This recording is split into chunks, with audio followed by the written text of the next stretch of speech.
अभी भी वो कॉलेज स्टूडेंट है, लेकिन कर्जा उसके ऊपर 80 लाख। लगभग 1,20,000 रुपए आपको FNO में खोते हुए देखे। ज्यादातर उसमें ऑप्शन ट्रेडर्स ने पैसा खोया है। फसल आई भी नहीं होती है, लेकिन फिर भी उसके पहले ही उसका सौदा हो जाता है। किसके साथ? व्यापारी के साथ। हमको कोई ऐसा ऑप्शन चाहिए जहां पे हमारा लॉस ना हो लेकिन प्रॉफिट। आप भी ऑप्शन ट्रेडिंग के दलदल में फंस चुके हैं तो अभी से अवेयर हो जाइए। मार्केट थोड़ा भी ऊपर नीचे होता है तो उन्हें करोड़ों रुपए का नुकसान होता है, तो वो अपने लॉस को फिक्स करने के लिए यूज करते हैं फ्यूचर एंड ऑप्शन। आनंद अपने हॉस्टल के बेड पर लेटे लेटे रील स्क्रॉल कर रहा था। तभी वो सोचता है कि मेरे पेरेंट्स पैसा कमाने के लिए कितना स्ट्रगल कर रहे हैं, मुझे भी अपने पेरेंट्स को लग्जरियस लाइफ देनी है, उनके लिए बहुत कुछ करना है, बहुत पैसा कमाना है। बस उसका वहाँ पे सोचना होता है। वो रील तो स्क्रॉल कर ही रहा था, उसे एक रील दिखाई देती है ऑप्शन ट्रेडिंग की, जहाँ पर दिखाई देता है कि पैसा कमाना कितना आसान है। यानी कि वो सोच रहा था कि मैं पैसा कैसे कमाऊं और उसको ऑप्शन मिल जाता है। फिर क्या था, नेक्स्ट डे वो उसकी कुछ रिसर्च करता है और अपना पहला इन्वेस्टमेंट 1,000 रुपया मार्केट में लगाता है, ट्रेडिंग करता है और उसे उस दिन 200 रुपए का प्रॉफिट होता है। फिर उसकी कैलकुलेशन शुरू हो जाती है, क्योंकि वो था एक कॉलेज का बच्चा और 200 रुपया उसके लिए बहुत होता है। सोचने लगता है कि लोग 200 रुपया कमाने के लिए सुबह 9 से 6 काम करते हैं, तब जाके उन्हें 200 रुपया मिलता है। फिर उसकी कैलकुलेशन, उसकी होप काफ़ी बड़ी हो जाती है। नेक्स्ट ट्रेड वो 5,000 रुपया लगाता है और फिर अगेन ट्रेड। उस टाइम उसको 2,000 रुपये का प्रॉफिट होता है। फिर क्या था, फिर वो सोचता है कि ये मेरे कॉलेज के दोस्त कर क्या रहे हैं, दुनिया बहुत आगे निकल चुकी है, अब पैसा कमाना कितना आसान है, पढ़ने से कुछ नहीं मिले। फिर वो उसमें और जुनून आता है, वो फुल कॉन्फिडेंट होता है क्योंकि उसने मार्केट से पैसा देखा है और कितना आसानी से मिलता है ये भी उसने देखा। फिर क्या था, कॉलेज का जो फीस उसे मिलता था, हॉस्टल के ये जो उसके पापा पैसे भेजते थे, अदर खर्चे के लिए उसके पापा जो पैसे भेजते थे, सब वो कलेक्ट करता है और पूरा के पूरा स्टॉक मार्केट में लगाता है। उस दिन सुबह उठता है, मार्केट देखता है, कैंडल्स ब्लिंक करती है और वो अपना पहला ट्रेड प्लेस करता है। अब यहाँ पे उसकी हार्ट बीट तेज होती है, क्योंकि यहाँ पे उसकी ये समझ लीजिए पूरी जिंदगी भर की पूंजी वो लगाया होता है। फिर क्या था, मार्केट में कैंडल्स ब्लिंक करता रहता है, रेड एंड ग्रीन।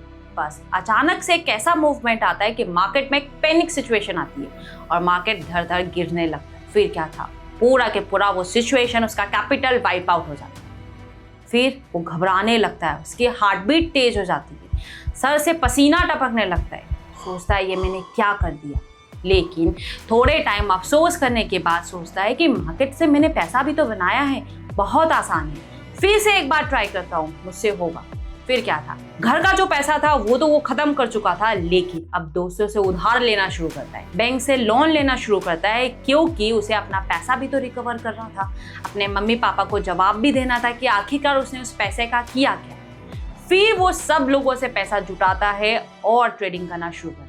ऐसे ही उसका ओवर ट्रेडिंग होता चला जाता है और आज वो 80 लाख रुपए के लॉस।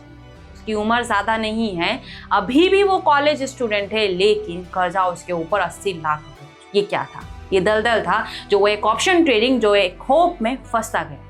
आप में से काफ़ी सारे लोग इसी दलदल में फंस रहे हैं, लेकिन यहाँ पे सवाल ये है कि ऑप्शन ट्रेडिंग की शुरुआत हुई कहाँ से और क्यों ये गैम्बलिंग बन गया है, क्यों ये स्पेक्युलेटिव बन चुका है, क्यों सेबी का डेटा ये बताता है कि 10 आउट ऑफ 9 लोग मार्केट में लॉस कर रहे हैं, स्पेशली इन F&O। क्यों? दूसरी बात, अगर आप डेटा देखेंगे तो सबसे ज्यादा ट्रेडिंग F&O में होता है। अगर मैं इक्विटी मार्केट के डेली टर्नओवर की बात करूं तो ये है 1 लाख करोड़, लेकिन अगर आप F&O कॉन्ट्रैक्ट्स के टर्नओवर की बात करेंगे तो कितना होगा? 2 करोड़, 2 लाख करोड़, 10 लाख करोड़, 50 लाख करोड़, 100 लाख करोड़, 330 लाख करोड़, यानी कि सीधा 330 टाइम्स मोर। समझ सकते हैं कि कितना ज़्यादा स्पेक्युलेशंस हो रहा है। लेकिन यहाँ पे ओवरऑल सवाल ये है कि आखिरकार इसकी शुरुआत कैसे हुई है, तो आइए समझते हैं। वीडियो को एंड तक ज़रूर देखिएगा। चैनल पे नए हैं तो चैनल को सब्सक्राइब कर लीजिए, बेल आइकन भी प्रेस कर लीजिए। इसकी शुरुआत होती है 4000 साल पहले एक छोटे से गाँव मेसोपोटामिया, जो फिलहाल अभी इराक का है। वहां पर इसकी शुरुआत कैसे होती है समझिए। वहां पर किसान होता है जो खेती कर रहा होता है, खेती आई भी नहीं होती है, यानी कि फसल आई भी नहीं होती है, लेकिन फिर भी उसके पहले ही उसका सौदा हो जाता है। किसके साथ? व्यापारी के साथ। यानी कि सौदा इस तरीके से होता है कि अगर 3 महीने के बाद फसल निकलती है तो आपको इस दाम पे मैं बेचूंगा। दाम भी फिक्स्ड हो जाता है, टाइम भी फिक्स्ड हो जाता है, लेकिन फसल फिलहाल उगी भी नहीं होती है। ये सौदा होता क्यों है? इसी को कहते हैं फॉरवर्ड कॉन्ट्रैक्ट। ये कॉन्ट्रैक्ट होता क्यों? क्योंकि किसान को लगता है कि अगर मेरी फसल का दाम गिरता है तो मुझे नुकसान नहीं होगा। उसी टाइम पे व्यापारी सोच रहा होता है कि अगर फसल का दाम बढ़ेगा तो मुझे नुकसान नहीं होगा, मुझे यहाँ पे कम दाम में फसल मिल जाएगी। बस ये सौदा चलता रहता है, लेकिन इस सौदे में कई सारी परेशानियां होती है। कोई टाइम पर फसल दे नहीं पाता है, कोई बीच में चिटिंग कर लेता है, दूसरा यहाँ पे कोई थर्ड पार्टी इन्वॉल्व नहीं हो पाती है। किसान और व्यापारी के बीच में ही सौदा होता है। तो यहाँ पर आता है फ्यूचर कॉन्ट्रैक्ट। जब रोमन एम्पायर खत्म हो चुका होता है उसके बाद भी एक्सचेंज शुरू रहता है। अब यहाँ पे क्या होता है, हमको कोई एक गारंटर चाहिए होता है, तो यहाँ पे इंटर होता है एक्सचेंज, जो मार्केट में गारंटर बनता है, यानी कि वो गारंटी लेता है कि मैं आपस में आप लोगों का पैसा एक्सचेंज करवाऊंगा। और यहाँ पर थर्ड पार्टी इन्वॉल्व होती है, मैच्योरिटी डेट फिक्स्ड होता है, कॉन्ट्रैक्ट साइज यानी कि क्वांटिटी भी फिक्स्ड हो जाती है। इस तरीके से ये फ्यूचर कॉन्ट्रैक्ट बनता है। मान लेते हैं ये फ्यूचर कॉन्ट्रैक्ट चलता कैसे, फ्यूचर कॉन्ट्रैक्ट डिराइव कैसे हुआ, समझिए। ये डिराइव होता है एक अंडरलाइन एसेट। जैसे कि फसल के ऊपर मान लेते कोई पर्टिकुलर फसल वीट की है, तो वीट जो है वो उसका अंडरलाइन एसेट हुआ, और जो सौदा उस पे कर रहे हैं वो कॉन्ट्रैक्ट कहलाता है, वो फ्यूचर कॉन्ट्रैक्ट कहलाता है। ये सौदा कई सारे सामानों पे होने लगा, वूल्स पे, कॉटन्स पे, हर एक सामान पे एक सौदा प्लेस होने लगा। यहाँ पर एक्सचेंज बीच में इंटर हुआ, जिसमें हम कमोडिटीज ट्रेड करते हैं, गोल्ड, सिल्वर, क्रूड, हर एक पर ये सौदा बनने लगा। मैच्योरिटी डेट फिक्स हुई, फ्यूचर कॉन्ट्रैक्ट बना। लेकिन जब जैसे जैसे टाइम बीतता गया, लोगों को लगा कि फ्यूचर कॉन्ट्रैक्ट में लॉस भी है, प्रॉफिट भी है। हमको कोई ऐसा ऑप्शन चाहिए जहां पे हमारा लॉस ना हो लेकिन प्रॉफिट। टाइम बीतता गया और उसके बाद पहला ऑप्शन ट्रेड आया, पहला ऑप्शन कॉन्ट्रैक्ट बना, जिसे एनिशन ग्रीस ने लगाया।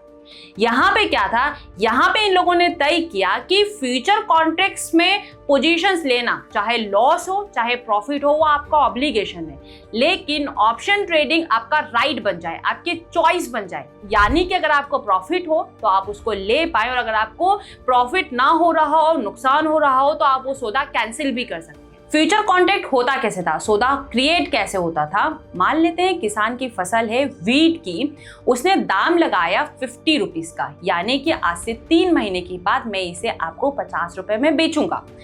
अब धीरे धीरे जब ये फ्यूचर कॉन्ट्रैक्ट बनने लगा तो ये लोग तय करने लगे कि फिलहाल मैं इसे खरीदता हूं, आज से 3 महीने के बाद इसका जो भी प्राइस होगा वो मुझे प्रॉफिट होगा। मान लेते हैं उस वीट का प्राइस 50 रुपए था, उन्होंने खरीदा और 3 महीने के बाद वो प्राइस आ गया 55 पे, उन्होंने बेच दिया। इस ड्यूरेशन में उनको कितना पैसा मिला? इस ड्यूरेशन में उन्हें 5 रुपए का प्रॉफिट हुआ। अगर यही कॉन्ट्रैक्ट 50 रुपए से अगर 45 रुपए चला जाता तो उनको नुकसान कितना हो रहा था? उन्हें 5 रुपए का नुकसान। अब उन्होंने ये दिमाग लगाया कि यहाँ पे इन्वेस्टमेंट भी ज्यादा लग रहा है, यहाँ पे लॉसेस भी हो रहा है, कोई ऐसा जुगाड़ लगाया जाए जिससे हमारा लॉस ना हो और हमें प्रॉफिट भी हो। तो यहाँ से शुरुआत होती है ऑप्शन कॉन्ट्रैक्ट की, यानी कि यहाँ पे ये एक प्रीमियम परचेस करने लगे। मान के चलिए अगर वो फ्यूचर कॉन्ट्रैक्ट का प्राइस 50 रुपए से 55 रुपए आएगा तो ये ऑप्शन में खरीदेंगे और अपना प्रॉफिट बुक करेंगे। लेकिन अगर ये प्राइस 50 रुपए से 45 रुपए आ जाता है तो ये जो भी प्रीमियम परचेस कर रहे हैं उसे कैंसिल कर देंगे। मतलब कि फ्यूचर कॉन्ट्रैक्ट में जो भी ट्रेड कर रहे थे वो उनकी ऑब्लिगेशंस थी, उनकी मजबूरी थी, लेकिन ऑप्शन कॉन्ट्रैक्ट में ट्रेड करना एक राइट था, यानी कि उनका चॉइस बन चुका था कि प्रॉफिट हो रहा है तो वो करेंगे और लॉस हो रहा है तो वो क्विट कर देंगे। समझिए कैसे होता था। मान के चलिए एक फ्यूचर कॉन्ट्रैक्ट का प्राइस 50 रुपए से 55 रुपया होने वाला है, उनको लग रहा है, तो वो सेम कॉन्ट्रैक्ट का एक ऑप्शन प्रीमियम परचेस करते थे, मान लेते हैं 2 रुपया। यहाँ पे कॉल ऑप्शन और पुट ऑप्शन होता था। प्राइस अगर ऊपर जा रहा होता था तो ये लोग कॉल ऑप्शन बाई करते थे, 2 रुपए का प्रीमियम था। अगर 50 रुपए से 55 रुपए आता था तो उन्हें कितना प्रीमियम मिलता था? उन्हें 5 रुपए का प्रीमियम मिलता था। लेकिन उसको खरीदने के लिए उन्होंने ऑलरेडी 2 रुपया दे के रखा था, तो वहां पे उनको कितना मिला? उनको बेनिफिट हुआ 3 रुपए का। लेकिन वही फ्यूचर कॉन्ट्रैक्ट अगर 50 रुपए से 40 रुपए आ जाता तो उनको फ्यूचर में कितना नुकसान होता? 10 रुपए का। लेकिन वही ऑप्शन में उनको क्विट करने का राइट था, तो वो वहीं पर क्विट कर जाते थे। उनको नुकसान कितना हुआ? ओनली 2 रुपीज का। तो इस तरीके से ये ऑप्शन ट्रेडिंग बढ़ता चला गया और लोगों को लगा कि यहाँ पर ऑप्शन ट्रेडिंग में इन्वेस्टमेंट भी कम लगता है। अब समझते हैं कि इंडिया में ऑप्शन ट्रेडिंग इतना पॉपुलर क्यों बना और क्यों रिटेलर्स इसमें ट्रैप होते गए, और रिटेलर्स को ट्रैप करने वाले जो बिग मनी है, जो स्मार्ट मनी है, वो कैसा पैसा बना रहे हैं, आइए समझते हैं। फॉर एग्जाम्पल, एक कंपनी का प्राइस है 2000 रुपए, उनके पास बहुत ज्यादा पैसा रखा होता है, मार्केट थोड़ा भी ऊपर नीचे होता है तो उन्हें करोड़ों रुपए का नुकसान होता है, तो वो अपने लॉस को फिक्स करने के लिए यूज करते हैं फ्यूचर एंड ऑप्शन यानी कि डेरिवेटिव्स को। कैसे? मान लेते हैं एक कंपनी का शेयर प्राइस चल रहा है 2000 रुपए और उनके पास 1000 क्वांटिटी रखी है, यानी कि उनके पास 20 लाख का माल रखा है। अब उन्हें लग रहा है कि कोई इवेंट आने वाला है या सडन फॉल आ सकता है, तो एट दैट टाइम वो फ्यूचर कॉन्ट्रैक्ट को सेल करेंगे। अब आपको पता है फ्यूचर कॉन्ट्रैक्ट को सेल करने में कितना इन्वेस्टमेंट लगता है? 15% 20% मार्जिन पे काम हो जाता है, यानी कि सेम क्वांटिटीज सेम प्राइस आप 3 से 4 लाख रुपए में हेज कर सकते हैं। बस अगर कंपनी कैश मार्केट में 2000 से 1000 रुपए आ रही है तो फ्यूचर में उन्होंने शॉर्ट सेल किया है, यानी कि 2000 से 1000 रुपए आती है, तो उन्हें कितना फायदा हुआ? उन्हें फ्यूचर कॉन्ट्रैक्ट से 10 लाख रुपए का प्रॉफिट होता है और वहीं उन्हें कैश से 10 लाख रुपए का लॉस होता है, और दोनों वो नेट करके जीरो पे आ जाते हैं और अपना पोजीशन को स्क्वायर ऑफ करते हैं और मार्केट से फ्यूचर की पोजीशन से एग्जिट हो जाते हैं। ये वो टाइम होता है जहां पे उन्हें लगता है कि मार्केट फ्री फॉल आने वाला है, क्योंकि वो लोग मार्केट में बाई करके बिकते हैं। रिटेलर्स इस सारी सिचुएशंस में फंसा रह जाता है। आप डेटा सुनकर शॉक्ड हो जाएंगे। हमारे देश की फाइनेंशियल लिटरेसी 27%, जो कि ग्लोबल लेवल की 35% है, यानी कि हमारी फाइनेंशियल लिटरेसी इतनी कम है, फिर भी लोग इंट्राडे में इतना स्पेकुलेशंस क्यों कर रहे हैं? बिकॉज इंट्राडे उन्हें एक शॉर्ट टर्म इनकम लगता है, क्योंकि इससे इजी कोई उन्हें पैसा नहीं दे सकता। तो इसी तरीके से ये ट्रेप, रिटेलर्स ट्रेप होते जाते हैं। और आपको मालूम है बड़े इंस्टीट्यूट भी ऑप्शन ट्रेडिंग करते हैं, लेकिन आप बिलीव नहीं करेंगे, इनके पास जितना आप पैसा लगाते हैं ना, इससे कई गुना ज्यादा पैसा लगाकर इन्होंने एल्गोरिदम्स परचेज किए हैं। जितने टाइम में आप सोचते हैं ना, उतने टाइम में बड़े बड़े इंस्टीट्यूट्स के लाखों सौदे एग्जीक्यूट हो चुके होते हैं। मार्केट में 70% ट्रेडिंग्स एल्गोरिदम पे चल रही है। आप अपना खून पसीने का पैसा लाकर मार्केट में लगाते हैं और सोचते हैं कि मैं अब पैसा बनाऊंगा। इतने सोचने में ही बड़े बड़े इन्वेस्टर्स के कई सारे ट्रेड्स लग जाते हैं और पैसा लेकर निकल जाते हैं। तो क्या हमको ऑप्शन ट्रेडिंग्स नहीं करनी चाहिए? क्या हमको ट्रेडिंग ही नहीं करनी चाहिए? तो ऐसा नहीं है, आपको मार्केट की समझ होनी चाहिए। अगर आप भी ऑप्शन ट्रेडिंग के दलदल में फंस चुके हैं तो अभी से अवेयर हो जाइए कि ऑप्शन ट्रेडिंग सिर्फ और सिर्फ हेजिंग करने के लिए बनी हुई है। आप छोटा मूव कैप्चर करने के लिए आए हैं, मार्केट में तुरंत एग्जिट आपको प्लान करना पड़ेगा। आप मार्केट में बने रहे तो ये एक जीरो सम गेम है, आपका पैसा जाएगा और बड़े इन्वेस्टर्स की पॉकेट में जाना ही है। तो इस बात को आप समझ लीजिए, जितना जल्दी समझेंगे उतना बेटर है। लेकिन फिर भी अगर आप मार्केट में वर्क करना चाहते हैं तो वेरी वेरी इंपॉर्टेंट, आपको अपने साइकोलॉजी पे कंट्रोल करना पड़ेगा। दूसरा, फाइनेंशियल लिटरेसी वेरी इंपॉर्टेंट है। आपको कुछ याद हो ना हो, लेकिन आपको मार्केट का आइडियाज जरूर होना चाहिए। तो अभी ये ओवरऑल आपको समझ में आ चुका होगा कि ऑप्शन ट्रेडिंग कितना ज्यादा नुकसानदायक है और कौन पैसा बना रहा है और किसकी जेब से पैसा जा रहा है। आई होप अभी आपको समझ में आया होगा। जल्दी से उन लोगों को भी ये वीडियो शेयर कर दीजिए जो ऑप्शन ट्रेडिंग के दलदल में फंस चुके हैं, लेकिन वो अभी भी ऑप्शन ट्रेडिंग छोड़ नहीं पा रहे। मिलते हैं फिर ऐसे ही किसी कंटेंट के साथ नेक्स्ट वीडियो में।